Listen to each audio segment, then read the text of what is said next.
Irmãos, saúde a todos com a graça e a paz do nosso Senhor Jesus Cristo. Amém? Hoje nós vamos ver um livro inteiro da Bíblia. Uau! É o menor livro do Antigo Testamento. Então peço que vocês abram lá a Bíblia, no livro do profeta Obadias. Eu ouvi um vixe. É fácil achar, irmãos. Obadias fica entre Amós e Jonas. Mas tem um jeito mais fácil de achar ainda. Você vai lá no começo da Bíblia. Não é no livro de Gênesis. Aí você vai no índice. E vê lá qual a página do livro. Obadias.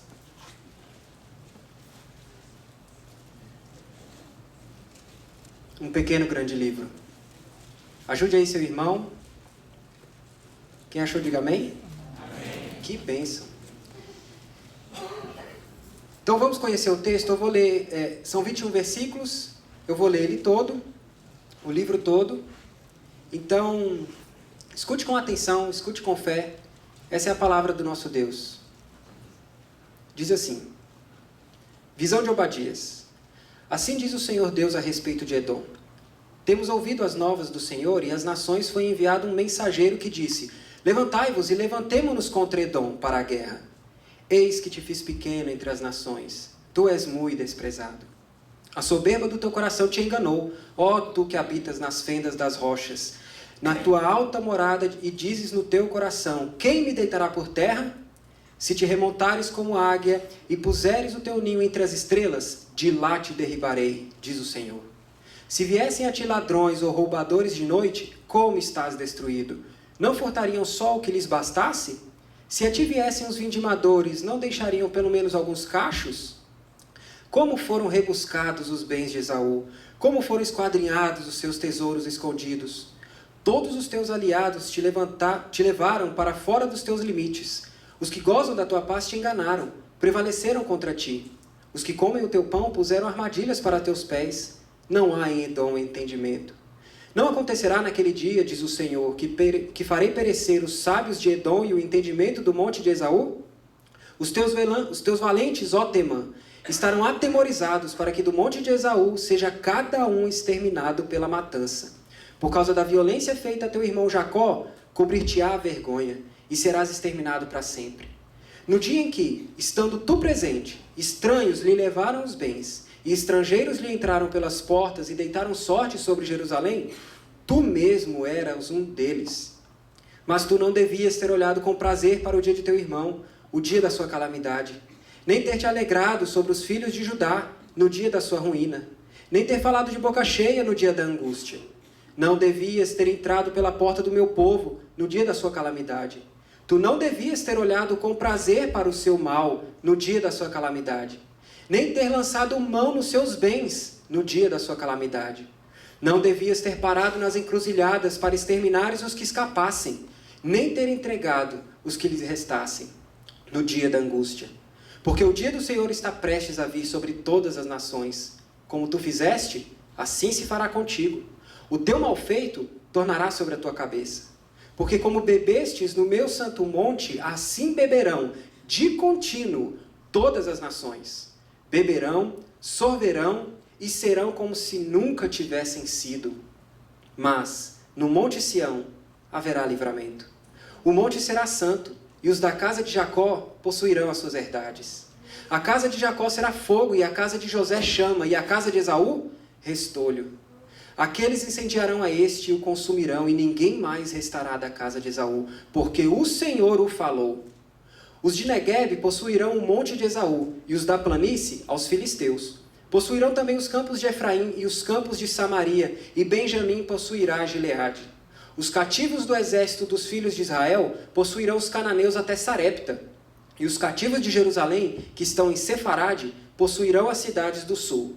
Salvadores hão de subir ao monte Sião, para julgarem o monte de Esaú. Todos juntos? E o reino será do Senhor. Vamos orar? Pai, nós te louvamos pela tua graça, pela tua misericórdia, pelo teu amor.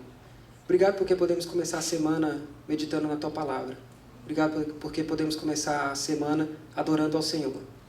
Obrigado, Deus, pelo nosso irmão Obadias, que escreveu há tanto tempo, Deus. E até hoje a Tua palavra é viva e eficaz. Obrigado, Deus, porque Ele mostra para a gente o Evangelho do Senhor de forma tão ilustrativa. Pai, que o Senhor nos ensine hoje à noite, que possamos praticar a Tua palavra. E eu lhe peço, Deus, a unção do Teu Santo Espírito. Deus, que o Senhor me capacite. Pai, quebranta em mim todo o orgulho, Deus. E que possamos ver tão somente a glória do Senhor Jesus brilhando por meio das Escrituras, Senhor. É o que eu imploro, em nome de Cristo Jesus. Amém. Você já viu ou participou de alguma briga entre irmãos? Irmãos de sangue. A gente briga por cada bobagem. Quando eu e minha irmã éramos menores, a gente ficou brigando dentro do carro, para a alegria dos meus pais, por causa de um gibi da Turma da Mônica. Eu quero ler. Eu estou lendo. Mas eu peguei primeiro, mas o gibi é meu. Aquelas coisas, né? E aí a gente chegou na casa da minha avó, saímos do carro discutindo ainda, e aí meu pai simplesmente pegou a revista, rasgou e jogou no lixo. Aí eu e minha irmã ficamos de bico, né, um para o outro durante uns 15, 20 minutos, mas aí depois a gente voltou a ser amigo e a brincar. Conflito entre irmãos podem ser por essas coisas pequenininhas, que pode até virar história depois para a gente rir. Mas algumas brigas podem quebrar relacionamentos, dividir famílias. E as consequências podem ser desastrosas para as gerações seguintes.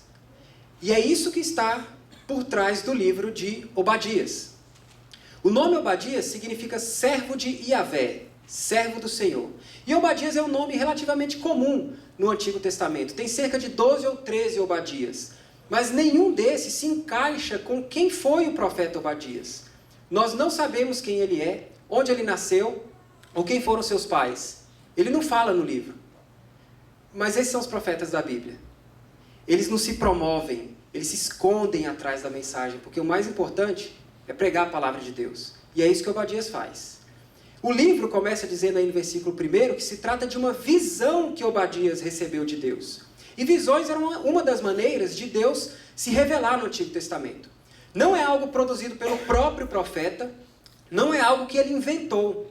Veja aí que Obadias fala, assim diz o Senhor Deus. Trata-se, portanto, de uma revelação de Deus. Ou seja, o próprio Deus mostra ao profeta quem é Deus e o que ele faz.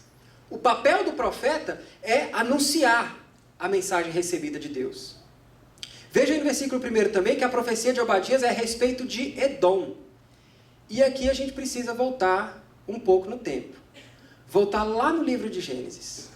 Porque o que está por trás da profecia de Obadias é um conflito milenar entre o povo de Edom e o povo de Israel.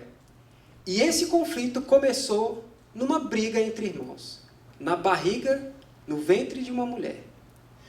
Os gêmeos Esaú e Jacó já brigavam na barriga de Rebeca. E aí ela, angustiada, pergunta a Deus, o que está acontecendo? Se é assim, por que vivo eu? E Deus responde, 2 nações há no teu ventre.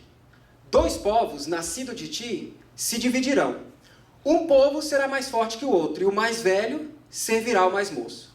Rebeca dá à luz aos meninos, Esaú nasce primeiro e Jacó vem em seguida, agarrado no pé do irmão. Esaú se torna forte, se torna um caçador, e Jacó ficava nas tendas, tranquilão. Isaac, o pai dos dois, gostava mais de Esaú. A mãe amava Jacó. Certo dia, Esaú, voltando do campo, encontra Jacó fazendo um ensopado vermelho de lentilhas. Então Esaú diz para o irmão, Jacó, me dá um pouco desse negócio vermelho aí. E diz o texto de Gênesis 25, 30, que por causa disso, Esaú foi também chamado de Edom, que é vermelho em hebraico. Jacó se aproveita da fome do irmão e Esaú despreza o direito de primogenitura. Vende para Jacó.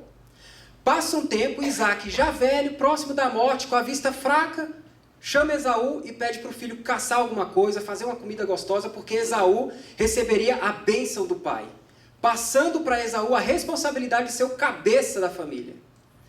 Rebeca escuta a conversa, trama com o filho Jacó para que ele se passe por Esaú, vestindo a roupa de Esaú, cobrindo as mãos e o pescoço com pele de cabrito, porque Esaú era cabeludo e Jacó era liso, enquanto ela faria a comida. Isaac é enganado e abençoa Jacó ao invés de Esaú. Agora, quem teria a responsabilidade de ser o cabeça da família seria Jacó. Então Esaú volta da caçada, prepara a comida e vai até o pai. E descobre que Jacó roubou a bênção que era dele. Então Gênesis 27, 41 diz o seguinte: passou Esaú a odiar a Jacó por causa da bênção com que seu pai tinha abençoado.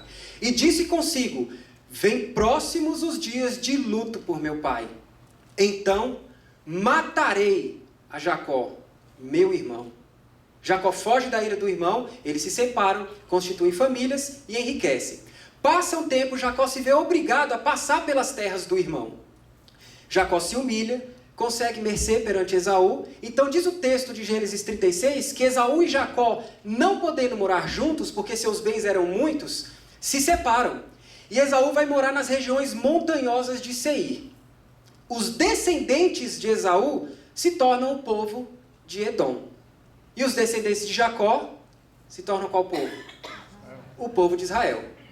E o que a Bíblia mostra para a gente é que esses dois povos, que deveriam ser irmãos, se tornam inimigos.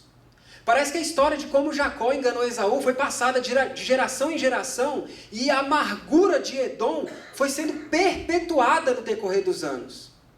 Isso chegou a tal ponto que cerca de 500 anos depois da história de Esaú e Jacó, Moisés sai do Egito com o povo de Israel a caminho de Canaã e tenta pegar um atalho pela terra de Edom. Moisés manda mensageiros ao rei de Edom dizendo o seguinte: assim diz teu irmão Israel, tu sabes de todas as dificuldades que vieram sobre nós. Éramos escravos no Egito, mas Deus nos libertou. Agora a gente está aqui, em Cádiz, na fronteira aí do seu território. Deixa a gente passar, deixa a gente atravessar a sua terra. A gente não vai comer da sua comida, a gente não vai beber da sua água. A gente vai passar pela estrada principal, a gente não vai desviar nem para a direita nem para a esquerda. E o que Edom responde? Israelitas? Não. Aqui vocês não passam. E se tentarem, nós vamos atacar. Mas a gente vai passar pela estrada principal, a gente paga até pela água que o gado bebê, a gente só quer passar a pé. E o que Edom responde? Não vai passar. E aí Edom sai com seus exércitos para atacar Israel. E Moisés tem que dar a volta pelo território de Edom para chegar até Canaã. E no decorrer do Antigo Testamento nós vemos conflitos sucessivos entre Edom e Israel. O profeta Amós, um livro anterior aí de Obadias, diz lá no capítulo 1, versículo 11, que Edom perseguiu o seu irmão à espada e baniu toda a misericórdia. E a sua ira não cessou de despedaçar seu irmão Israel, e reteve a sua indignação para sempre. Edom nunca perdoou Israel. Sempre procurou oportunidades para atacar e humilhar seu povo irmão. Nações irmãs separadas pela ira durante anos. E no contexto histórico de Obadias, o Império Babilônico havia invadido, destruído e queimado a cidade de Jerusalém, capital do reino de Judá. Isso aconteceu no ano 586 a.C., cerca de 1.500 anos depois da história de Esaú e Jacó. E o que Edom tem a ver com isso? Então a gente volta para Obadias. E nos versos 1 a 9, Deus anuncia o castigo de Edom. E a primeira coisa que Obadias ensina para a gente é que Deus resiste ao soberbo. Deus resiste ao soberbo. Olha aí versículo 1, versículo 1 e 2. Visão de Obadias: assim diz o Senhor Deus a respeito de Edom. Temos ouvido as novas do Senhor, e às nações foi enviado um mensageiro que disse: levantai-vos e levantemo-nos contra Edom para a guerra. Eis que te fiz pequeno entre as nações, tu és muito desprezado. Aí no primeiro versículo o profeta fala que ouviu uma mensagem de Deus que foi anunciada por um mensageiro. E esse mensageiro estava chamando as nações para se unirem e guerrearem contra Edom. Deus anuncia guerra contra Edom e diz que tornaria Edom tão pequeno que ele seria completamente desprezado. Aí está no versículo 2, né? Eis que te fiz, está no passado, né? Esse aqui é o passado profético, se a gente pode dizer assim. Deus fala algo como se já tivesse feito. Ele já decretou a queda de Edom, mas o fato ocorreria ainda no futuro. Versículo 3. a soberba do teu coração te enganou. E aí no verso 3 a gente vê o primeiro pecado de Edom, a soberba. Aquela atitude de exaltar-se, de ter uma opinião elevada a respeito do grande valor de si próprio. Aquela confiança exagerada em si mesmo. E Obadias fala que a soberba nasce no coração. Coração na Bíblia é o termo mais rico para falar da totalidade do homem interior. Para falar quem é você realmente. A parte imaterial do homem. E coração envolve pensamento, vontade e emoção. Jesus fala que as nossas atitudes exteriores são um reflexo do que está no nosso coração. A boca fala do que o coração está cheio. O pecado, a soberba, vem de dentro de você, não vem de fora de você. O Obadias fala também que a soberba é enganosa. Ela nos cega.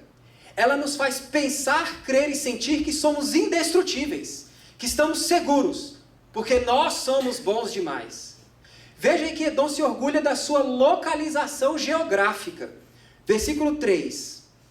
Ó tu que habitas nas fendas das rochas, na tua alta morada, e dizes no teu coração, quem me deitará por terra? Se te remontares como águia, e puseres o teu ninho entre as estrelas, de lá te derribarei, diz o Senhor. Edom ficava numa região montanhosa, com desfiladeiros profundos, terreno rochoso, montes escarpados. E o verso 3 aqui faz uma referência à capital de Edom. E ela foi construída no alto de uma montanha.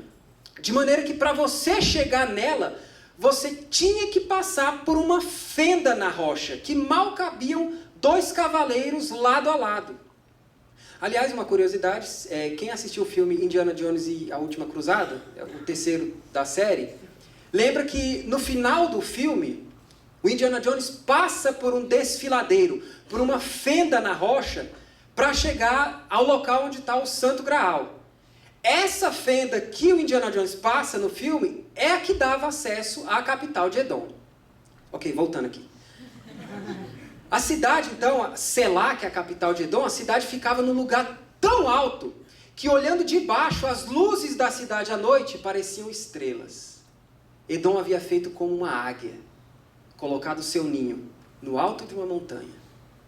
Invadir a capital, então, era uma tarefa dificílima. Quem me deitará por terra? Mas Deus diz, ainda que você esteja aí no alto, eu vou te derrubar. Então Deus fala na sequência que não somente iria derrubar Edom, mas também iria retirar dele qualquer outro motivo de orgulho. Primeiro, Edom perderia sua riqueza. Olha aí, versículos 5 e 6. Se viessem a ti ladrões ou roubadores de noite, como estás destruído? Não furtariam só o que lhes bastasse? Se a ti viessem os vindimadores, não deixariam pelo menos alguns cachos? Como foram rebuscados os bens de Esaú? Como foram esquadrinhados os seus tesouros escondidos? Economicamente, Edom ficava numa localização estratégica também, porque ficava na rota comercial entre o norte e o sul. Além de os edomitas cobrarem imposto e pedágio das pessoas que passassem ali, os comerciantes se viam obrigados a negociar com Edom para que não dessem a volta pelo território. Com isso, Edom enriqueceu muito e escondia suas riquezas nas fendas das rochas, nas cavernas. Então Deus diz que se um ladrão entrasse à noite na cidade, ele não conseguiria levar todos os bens de Edom, porque o ladrão só consegue levar aquilo que ele consegue carregar. Um vindimador, aquele que colhe uva, também não consegue levar tudo, ele deixa alguns cachos para trás. Mas Esaú, veja que Deus se refere aí ao povo de Edom pelo nome do seu representante, o pai dos edomitas. Esaú seria completamente saqueado. Os tesouros escondidos seriam totalmente pilhados. Edom não poderia se orgulhar da sua riqueza. Segundo, Edom perderia suas alianças políticas. Versículo 7. Todos os teus aliados te levaram para fora dos teus limites. Os que gozam da tua paz te enganaram, prevaleceram contra ti. Os que comem o teu pão puseram armadilhas para teus pés. Não há em Edom entendimento. Como Edom ficava numa localização estratégica, ele fazia negócios e alianças com várias outras nações. Politicamente, Edom tinha paz com outras nações. Mas aconteceria algo inesperado. Algo que Edom não perceberia. Não havia esse entendimento em Edom. Os seus aliados o enganariam. Aqueles amigos que comiam com Edom colocariam armadilhas para ele. E Edom seria expulso do seu território. Edom não poderia se orgulhar da sua política. Terceiro, Edom perderia a sua sabedoria. Versículo 8. Não acontecerá naquele dia, diz o Senhor, que farei perecer os sábios de Edom e o entendimento do monte de Esaú? Edom recebia visitantes de várias nações. E além de acumular riqueza com os estrangeiros, ele acumulou também sabedoria, vinda de várias partes do mundo. Edom tinha seus filósofos, seus teólogos, seus pensadores. Elifaz, por exemplo, um dos amigos de Jó, era de Temã, uma das grandes cidades de Edom. Mas Deus diz que os sábios de Edom também seriam destruídos. Edom não poderia também se orgulhar da sua sabedoria. E por último, Edom perderia sua força. Olha o verso 9. Os teus valentes, ó Temã, estarão atemorizados, para que do monte de Esaú seja cada um exterminado pela matança. Deus chama Edom aqui de Temã, porque, como eu disse, Temã era uma das grandes e conhecidas cidades de Edom. E Deus fala que a destruição que viria sobre Edom seria tal que os seus guerreiros, os homens fortes, os valentes da nação, ficariam apavorados e todos seriam eliminados. Edom não poderia se orgulhar da sua força. Irmãos, vejam o que Edom tinha a seu favor: localização geográfica, riqueza, sabedoria, política e força. Mas Deus diz: nada disso vai te salvar no dia que eu vier contra você. Deus resiste ao soberbo. Irmãos, não há nada em nós de que possamos nos orgulhar, nos exaltar e dizer: eu consegui isso com a minha própria força, com a minha própria sabedoria, com o meu dinheiro. Não. Tudo é dado por Deus. Nós só temos que agradecer a Ele. Não há nada em nós, e nem no que possuímos, digno de colocar a nossa confiança final e pensarmos: eu estou seguro, eu tenho a minha força, eu tenho a minha saúde, eu tenho a minha sabedoria, eu tenho o meu dinheiro, eu tenho meus planos, meu emprego, ora, eu sou servidor público, eu tenho estabilidade. Quem me deitará por terra? Não seja tolo como Edom. Não confie na vaidade desse mundo caído. E se há um pecado em especial que Deus constantemente diz que abomina, é o orgulho. Tiago 4,6 diz: Deus resiste, Deus se opõe aos soberbos. Já pensou? Deus contra você? A sua riqueza, sabedoria, planos, esquemas, força, nada disso vai te salvar se Deus vier contra você. Ele vai te derrubar, não importa a altura que você esteja. Por isso, seja humilde. Confesse seus pecados. Confesse que você tem se rebelado contra Deus.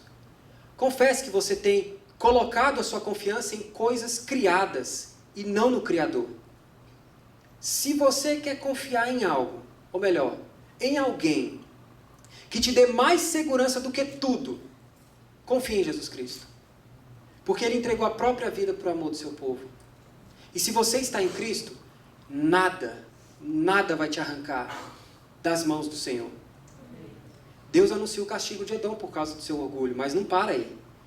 O que Esaú fez quando seu irmão Jacó estava sendo invadido pelo exército da Babilônia? E é isso que Deus descreve nos versos 10 a 14. E a segunda coisa que Obadias ensina é que amargura mata. Amargura mata. Versículos 10 a 14. Olha aí o versículo 10. Por causa da violência feita a teu irmão Jacó, cobrir-te-á a vergonha e serás exterminado para sempre. Deus fala que destruiria Edom por causa da violência praticada contra o povo de Israel. Por isso, Edom, além de ser envergonhado, seria exterminado para sempre. Veja que o juízo contra Edom é pesadíssimo. Mas por quê? Que violência o povo de Esaú praticou contra seu irmão Jacó, quando o exército babilônico invadiu Jerusalém? Versículo 11. No dia em que, estando tu presente, estranhos lhe levaram os bens, e estrangeiros lhe entraram pelas portas e deitaram sorte sobre Jerusalém, tu mesmo eras um deles. Os edomitas estavam presentes na queda de Jerusalém. Mas ao invés de socorrer o seu irmão caído, eles participaram dos crimes cometidos contra Israel. E a partir daqui, Deus vai listar quais foram esses crimes com uma série de não devias. Olha o versículo 12. Mas tu não devias ter olhado com prazer para o dia de teu irmão, o dia da sua calamidade, nem ter te alegrado sobre os filhos de Judá no dia da sua ruína, nem ter falado de boca cheia no dia da angústia. Olha só que perversidade. Edom, além de estar presente, se alegrou com o dia da calamidade de Jacó. Teve prazer com a desgraça do seu irmão. Falar de boca cheia aqui, essa expressão aí significa falar com arrogância. E em alguns lugares da Bíblia também tem um sentido de falar com zombaria. E o Salmo 137, versículo 7, nos diz o que os edomitas falavam. Eles gritavam: arrasai, arrasai Jerusalém até os fundamentos. Olha que maldade. Um irmão desejando a destruição de outro. Versículo 13. Não devias ter entrado pela porta do meu povo no dia da sua calamidade. Tu não devias ter olhado com prazer para o seu mal no dia da sua calamidade, nem ter lançado mão nos seus bens no dia da sua calamidade. Edom invadiu Jerusalém, olhou com prazer o seu mal e também participou da pilhagem da cidade, roubando os seus bens.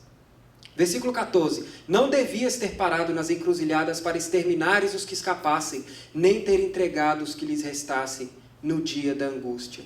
Como se não bastasse invadir, se alegrar, roubar, os edomitas emboscavam os judeus que conseguiam fugir desesperados da cidade e os matavam. O restante, eles entregavam para a Babilônia. Em Ezequiel 25:12, Deus fala o seguinte: Edom se houve vingativamente para com a casa de Judá e se fez culpadíssimo quando se vingou dela. Talvez os edomitas estivessem pensando: finalmente, depois de tantos anos, vamos vingar o nosso pai Esaú. Vamos dar o troco no enganador Jacó. Vamos cumprir o que o nosso pai disse. Mataremos nosso irmão Jacó. Que terrível, irmãos, quando dizemos que pertencemos ao povo de Deus, mas nos comportamos como Edom. Guardamos ira, rancor daqueles que nos machucam, a tal ponto de passarmos essa mágoa para os nossos filhos. Olha, está vendo aquele povo ali? Está vendo aquela pessoa ali? Não fala com ela. Ela nos machucou, ela nos enganou, ela nos traiu. Isso vai se arrastando por anos. Perceba que a amargura, o rancor de Edom chegou ao ponto do assassinato. Não é à toa que o apóstolo João disse, lá em 1 João 3,15, todo aquele que odeia seu irmão é assassino. Ao invés de perdoarmos, vamos acumulando essa ira pecaminosa dentro de nós, procurando qualquer oportunidade para nos vingar. Ferindo a outra pessoa com palavras afiadas, com atos violentos, com indiferença, ou até nos nossos pensamentos. A gente fica reencenando a situação na nossa mente e pensando: se eu tivesse dito tal coisa, eu venceria a discussão. E se ele falasse tal coisa, eu rebateria com tal argumento, aí eu ia destruir ele. Sentimos prazer só de imaginar algum mal acontecendo com o outro. Matamos a pessoa aos poucos e nos alegramos com isso. Se você faz isso, Obadias fala que você se parece com Edom.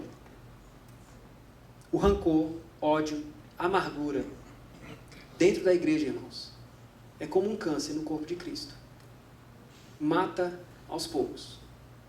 Causa divisão. Amargura mata. Por isso, se você tem guardado mágoa de alguém, primeiro, confesse a Deus. Peça perdão a Deus. E vai lá e reconcilie-se com seu irmão. Se Deus, em Jesus Cristo, perdoou os seus pecados contra o próprio Deus, suas ofensas contra o próprio Deus, por que não perdoar aqueles que cometem ofensas contra você. Não seja como um edomita. Seja como Cristo. Depois que Deus então anuncia o castigo de Edom por causa do seu orgulho, por causa dos pecados cometidos contra o seu irmão, nos versos 15 e 16, Deus nos fala que o juízo que viria sobre Edom, na realidade, é parte de algo muito maior. Porque Deus julgará todas as nações que se rebelam contra ele. A retribuição chegará para os que praticam o mal. Por isso, a terceira coisa que Obadias nos ensina é que Deus punirá todo o mal. Deus punirá todo o mal. Versículo 15 e 16, olha aí. Porque o dia do Senhor está prestes a vir sobre todas as nações. Como tu fizeste, assim se fará contigo. O teu mal feito tornará sobre a tua cabeça. Porque como bebestes no meu santo monte, assim beberão de contínuo todas as nações. Beberão, sorverão e serão como se nunca tivessem sido.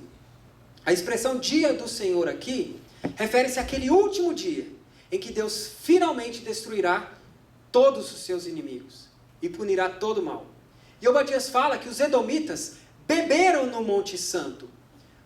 Esse fato aqui pode indicar que os edomitas comemoraram a derrota de Jerusalém enchendo a cara mesmo, bebendo. Mas beber na Bíblia também é usado como uma metáfora para condenação e humilhação.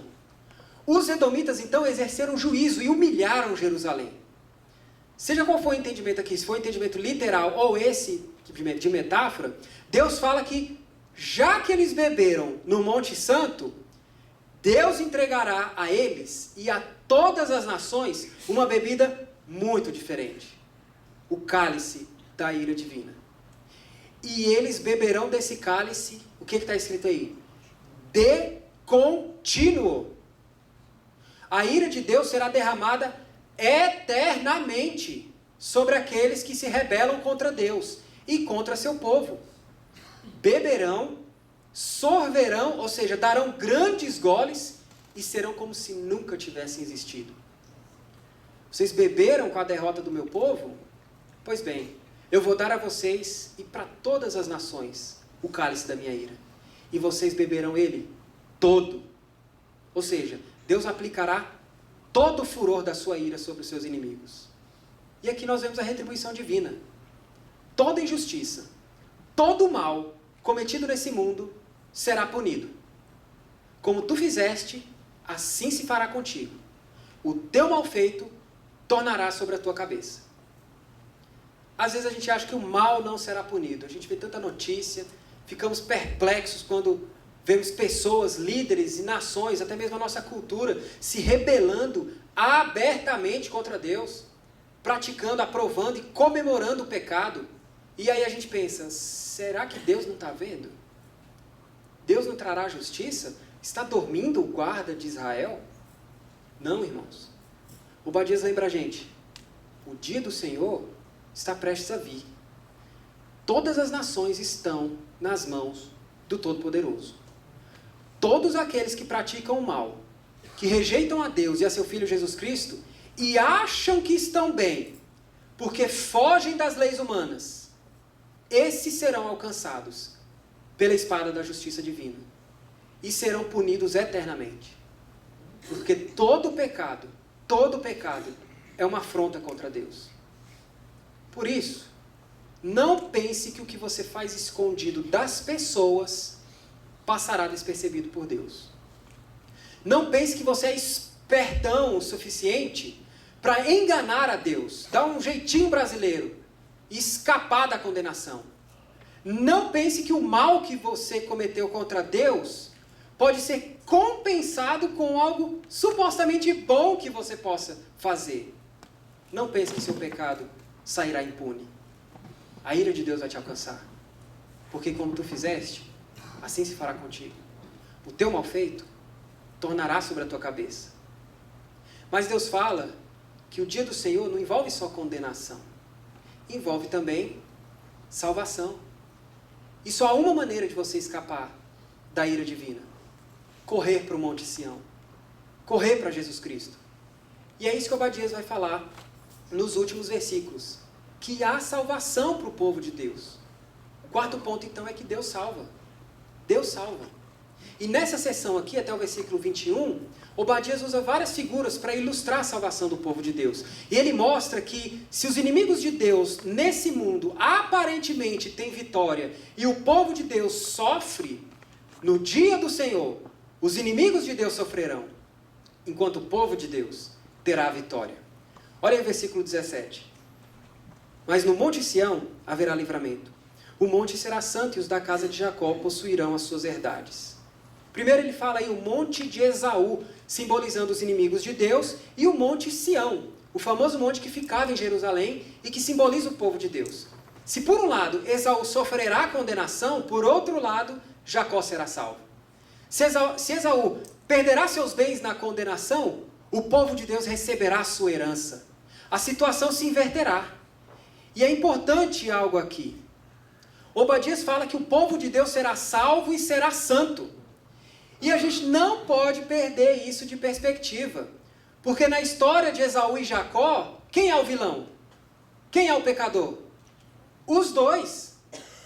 Não esqueça que Jacó foi escolhido e amado por Deus, não porque Jacó era bonzinho, mas por causa da misericórdia soberana de Deus. Antes que os gêmeos nascessem, ou fizessem qualquer coisa boa ou má, Deus disse a Rebeca, o mais velho servirá ao mais moço. Como está escrito lá em Malaquias 1,3, amei a Jacó, porém, me aborreci de Esaú. Ué, então será que Deus é injusto por ter escolhido um e desprezado o outro? Claro que não. Porque ele diz a Moisés lá em Êxodo 33,19, terei misericórdia de quem eu quiser ter misericórdia, e terei compaixão de quem eu quiser ter compaixão.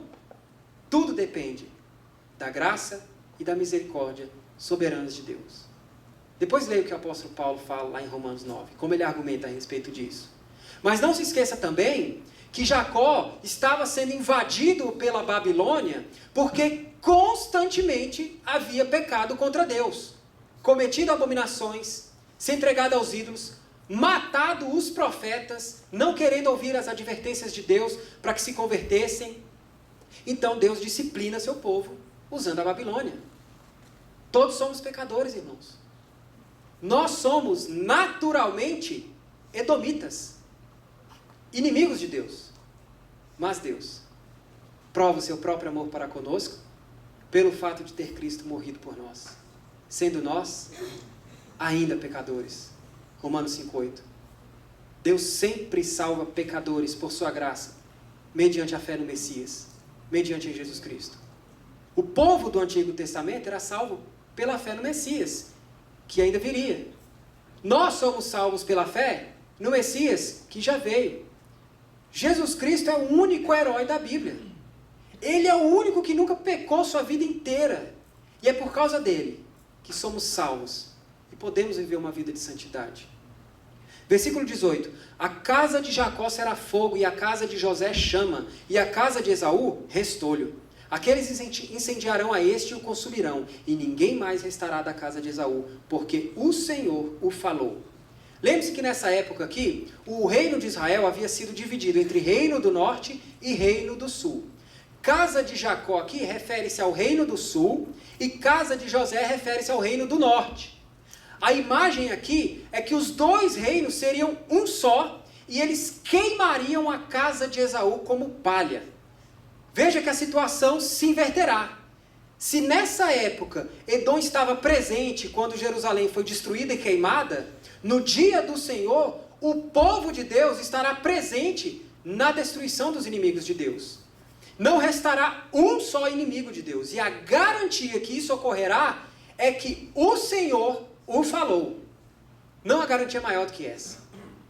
Interessantemente, essa parte aqui da profecia de Obadias, de que ninguém mais restará da casa de Esaú, cumpriu-se historicamente. Não existe mais nenhum descendente físico de Esaú. Essa é uma das características da profecia bíblica. Deus revela ao profeta algo que vai se cumprir historicamente para aquela situação, que para a gente já aconteceu. Edom e outras nações que se levantaram contra Deus e contra seu povo na época do Antigo Testamento, passaram. Mas ao mesmo tempo, a profecia tem um cumprimento escatológico. Ou seja, está relacionado ao grande dia final, em que Deus punirá todo o mal. Lá pelo século V a.C., Edom foi invadido por um povo da Arábia chamado Nabateu. Eles expulsaram o povo de Edom das suas terras e os edomitas foram para a parte sul da Palestina. E a partir daí, eles foram conhecidos como povo idumeu. Muito tempo depois, quando Roma era o império da vez, quem reinava sobre os judeus era um idumeu, descendente de Esaú, chamado Herodes o Grande. Quando ele ficou sabendo que um menino judeu, nascido em Belém, era o rei dos judeus, prometido nas escrituras, o que ele fez? Um judeu, descendente de Jacó, vai tomar o meu trono. E ele manda matar as crianças. Passam-se cerca de 30 anos, o filho de Herodes o Grande, Herodes Antipas, fica sabendo a respeito de Jesus e também deseja matá-lo. E foi esse Herodes que mandou matar João Batista. Então o Senhor Jesus responde para Herodes Antipas, lá em Lucas 13:32. Olha, vão dizer àquela raposa que eu vou expulsar demônios, eu vou curar o povo hoje e amanhã, e só no terceiro dia eu vou terminar o meu trabalho.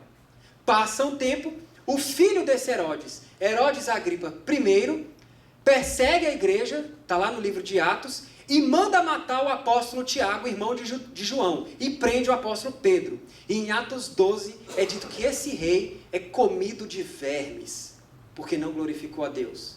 Então o filho dele, Herodes Agripa II, assume o trono e se vê diante de quem?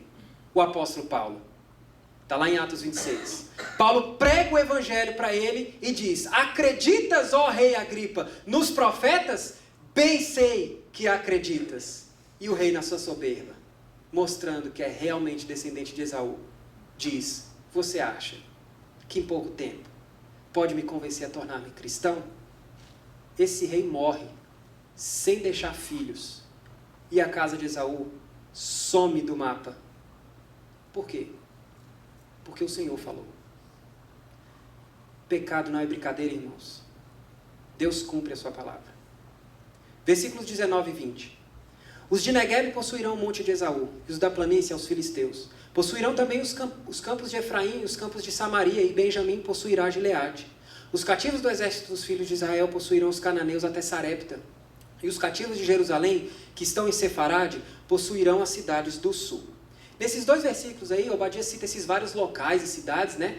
Mas a ideia é que se Edom seria expulso de suas terras, o povo de Deus retomaria suas terras, que foram perdidas, e a fronteira do reino de Davi seriam restauradas ao sul, que é o monte de Esaú aí, ao oeste, terra dos filisteus, ao norte, que é Efraim e Samaria, e ao leste, Gileade. E o verso 20 diz que não somente as fronteiras do reino de Davi seriam restauradas, mas o povo de Deus, que foi levado em cativeiro, espalhado pelo mundo, estenderiam as terras ao norte, até Sarepta, e possuiria cidades também ao sul. O ponto de Obadias aqui é dizer que o povo de Deus, que está em todos os lugares, herdará a terra em sua totalidade. Obadias está dando um vislumbre do que o livro de Apocalipse mostra mais claramente, porque diz lá em Apocalipse que depois que Deus condenasse seus inimigos, lançando-os no lago de fogo, ele recriará todas as coisas. Haverá novos céus e nova terra, e quem vai herdar toda a terra será o povo de Deus, que procede de toda tribo, língua, povo e nação. Olha que coisa mais linda. Versículo 21. Salvadores hão de subir ao monte Sião para julgarem o monte de Esaú, e o reino será do Senhor. A palavra salvadores aí é a mesma palavra usada para se referir aos juízes que Israel tinha antigamente, como está lá escrito no livro de Juízes. E o papel deles, vocês se lembram, era de salvar o povo de Deus e julgar, condenar os inimigos de Deus. Por isso o texto diz aí que salvadores julgarão. Se Edom exerceu juízo condenando o povo de Deus nessa época, no dia do Senhor, o povo de Deus, a igreja do Senhor Jesus Cristo, você, julgará os inimigos de Deus. O apóstolo Paulo fala algo idêntico em 1 Coríntios 6. Quando Paulo dá uma bronca nos coríntios, porque quando o irmão tinha uma queixa com outro irmão, eles apresentavam a causa para ser julgada perante um juiz incrédulo. E em vez de resolverem no âmbito da igreja. Então Paulo pergunta para eles, vocês não sabem que os santos julgarão o mundo? Se vocês julgarão o mundo, será que vocês não são capazes de julgar as causas de menor importância? Vocês não sabem que haveremos de julgar os anjos, quanto mais as coisas dessa vida. Parece até que Paulo tinha o texto de Obadias em mente. Então, Obadias termina dizendo que o reino será do Senhor. No fim da história, irmãos, no fim da história desse mundo caído, quebrado, não haverá mais impérios e reinos humanos que perseguirão o povo de Deus. Deus mesmo será rei de toda a terra e de todo o seu povo. E que final grandioso e consolador para se terminar um livro. Ter a convicção de que ainda que nações se levantem contra o povo de Deus, o reino será do Senhor. E esse é o propósito de Obadias, nesse pequeno, mas poderoso livro. Que apesar das perseguições, dos sofrimentos, da angústia e dores que passamos nesse mundo caído, e que talvez você passará nessa semana que se inicia, nada disso se compara à glória que te espera, porque o reino será do Senhor. Por isso, se há alguém aqui que ainda não creu no Senhor Jesus como Salvador, como o único mediador entre Deus e os homens, não permaneça na incredulidade, não permaneça no pecado, depois de ouvir o juízo de Deus sobre seus inimigos. Deixe de ser orgulhoso e de achar que a sua moralidade, a sua ética, suas boas ações, suas conquistas pessoais poderão livrá-lo no dia do Senhor. Nada disso servirá se Deus vier contra você. Somente Jesus Cristo pode salvá-lo. Ele morreu no seu lugar. Ele sofreu toda a ira de Deus no seu lugar. Confie nele e você será transportado do monte de Esaú, onde haverá somente a ira de Deus, para o monte Sião, onde haverá somente a paz. Você deixará de ser edomita para ser do povo de Deus. Quanto a nós, irmãos, aprendamos com o nosso irmão Obadias, que andemos em santidade, sendo humildes, amando nossos irmãos, confiando que Deus julgará todo o mal e que salvará seu povo, porque o dia do Senhor está prestes a vir e o reino será dele. Maranata, vem, Senhor Jesus. Vamos orar, irmãos? Pai, te louvamos pela tua palavra. Deus, não permita que as circunstâncias, Satanás, nos tire a tua palavra do nosso coração. Deus, que possamos lembrar disso, das coisas que vimos aqui nessa semana, o restante das nossas vidas, Pai. E que esse conhecimento não fique somente na nossa mente, mas que de fato desça aos nossos corações, invada a nossa alma e que possamos praticar a tua palavra, ó Deus. E que proclamemos a tua palavra, Deus. Chamemos edomitas que estão por aí para se tornarem povo do Senhor. Nos ajude, Deus. Que o Senhor nos ajude, que o Senhor nos abençoe. Em nome de Cristo. Amém.